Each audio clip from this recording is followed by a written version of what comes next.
High বন্ধুরা, একটু rice করব। গাজর কুচিয়ে নিয়েছি, কিশমিশ নিয়ে নিয়েছি, তেজপাতা, দারচিনি, গোলমরিচ, শুকনো লঙ্কা আর কাঁচা লঙ্কা। একটু গাজরটা ভেজে একবারই বসিয়ে দেবো।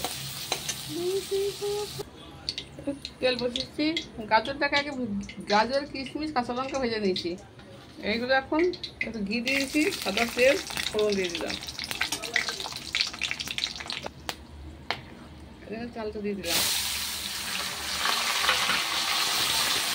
চালটা দিয়ে দিলাম, চালটা কষে জল দিয়ে দেখুন চালটাকে একটু কষে দিচ্ছি। দেখুন চালটা কষা হয়ে গেছে, আমি এখন জল দিয়ে দিচ্ছি।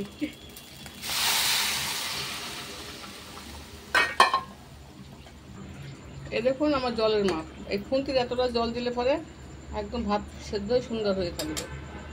দেখুন ভাত ফুটছে, গাজরগুলো ভাজা আছে, একটু লেবুর রস দিয়ে দিচ্ছি।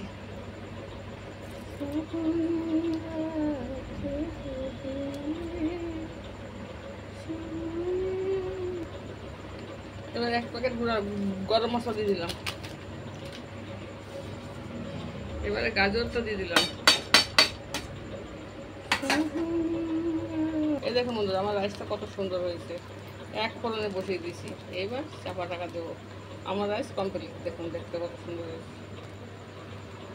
গাজর দেখে